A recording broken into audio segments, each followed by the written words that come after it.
Our 50 sleep shells, with their paneling below and full-length glass lids on top, were lined up in 2 rows as straight and motionless as so many coffins. Cameras had to be picking up my movements, but either no one cared that I was breaking the rules, or the night techies didn't watch carefully. A third possibility didn't then occur to me. Someone cared very much, was watching very closely, and still let me continue. Clutching my nightie close, I tiptoed the length of the room, past the other girls, and peeked through the doorway to where the hall was dark, empty, and cool. Barefoot, I crept across the smooth floor to the stairwell and touched a hand to the banister. Downward, a wide, dark staircase led to the floors for the older students, but upward, an old, narrow staircase led around a corner I'd never noticed. I took the old steps up to an attic, where the roof was close and alive with the rain's pattering. I breathed deep.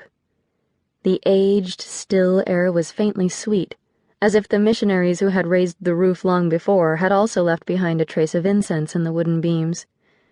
I had just barely enough light to see, which also made me trust that the attic was too dark for the cameras to find me. I was effectively off stage for the first time since I'd arrived on the show, and the privacy was so palpable, it made me smile. 2 large, old skylights glowed in the slanted roof, setting edges to my blindness, and I wound my way gingerly past a number of storage bins. Rivulets of rain were slanting down the glass. With a hand on a rafter, I leaned close to the first skylight and peered out. To the left, the dean's tower was dark except for lights on the top floor, where I'd heard the dean lived in his penthouse. The techies who worked in the building must be gone for the night. It made sense, I realized. They couldn't have much to do in the 12 hours of night while the Ford show was on the repeat cycle, rebroadcasting the feeds of the previous day. With a shove, I pushed the heavy skylight upward on its hinge and propped its bar in the opening. The rain dropped in a perfect curtain just beyond my touch, releasing a rush of noise and tropical mist. The drenched roof tiles smelled unexpectedly like the metal of the boxcars back home, or maybe I was smelling the wet grit of a catwalk I spied running below the skylight. I ached to go out and feel the soft blindness of the night touching my skin with the rain. It would make me strong. When I rolled my sleeve and reached a hand out, clean, colorless droplets fell upon my skin. They were warm and irresistibly inviting. Using a bin for a step, I hitched my nightie around me and crawled gingerly through the skylight to the catwalk. I gasped.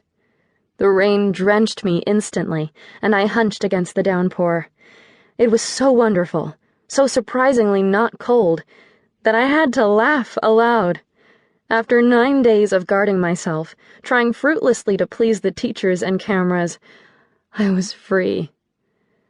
I grasped the railing of the catwalk with one hand and pushed my wet curls out of my eyes. This was good.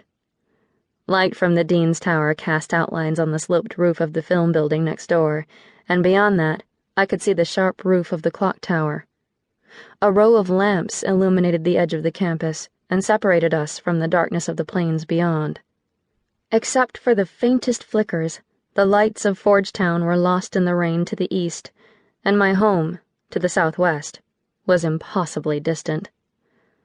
I looked anyway, employing my filmmaker trick. I imagined my gaze forward, high speed between the drops, to the boxcar where my kid sister was sleeping in the top bunk. I zoomed in large to picture her rosy cheeks and her eyelashes. Then I scanned past the curtain to the living room and put my stepfather in a stupor on the orange-plaid couch. My mother I bent over a calculator with some paperwork from the cafeteria, while the lamplight limned her profile. Home. In the next instant, I released them all to dissolve in the rain, and I was back at Forge. My homesickness wasn't truly for home, I realized. It was for something more elusive. A silent, low-grade, unnamed yearning persisted inside me. It was always there, a reaching feeling that grew stronger when I was alone and listened for it. The rain.